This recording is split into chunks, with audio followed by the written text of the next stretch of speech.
He's in here!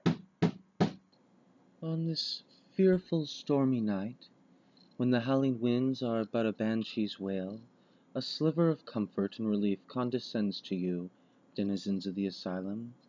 Your reprieve is that, lifting you from the druthers of some epileptic spell, it is once again Friday night, and as all you madmen out there know, it's time for Buy an Idiot.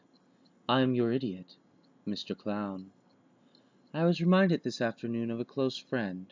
The orderly Stanford, after tightening my restraints, said he thought my soul must have been sold to the devil for how I'm able to effect this little broadcast each week. "It makes no sense," he said. "We lock you up, set a watch, and still you're in that room before we know you're gone. 'Tain't right."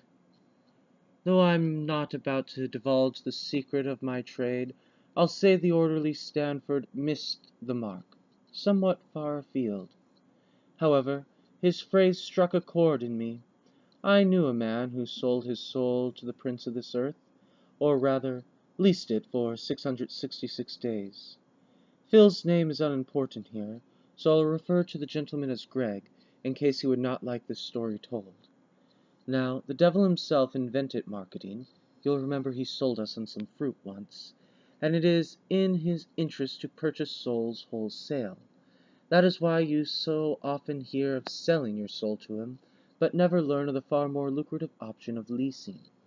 Here are a few pointers Greg filled me in on.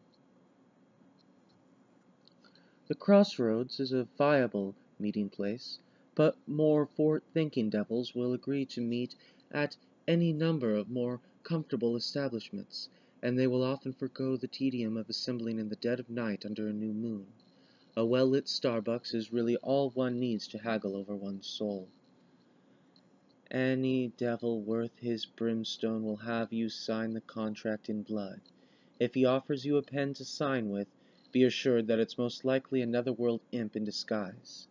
Imps are far less trustworthy than devils, and will often mislead the inexperienced devil worshipper into a long, convoluted contract with impractically high deductibles and laughable benefits. The last bit of advice Phil gave me before a squad of harpies pried his desperate grip from the doorframe they were dragging him out of was this. He regretted the timeshare aspect of his contract and wished he had specified where in hell he'd be staying. After giving me these 3 points, I waved goodbye to him as he was pulled into a molten fissure which previously had been my front yard. Greg never reimbursed me for the cost of landscaping.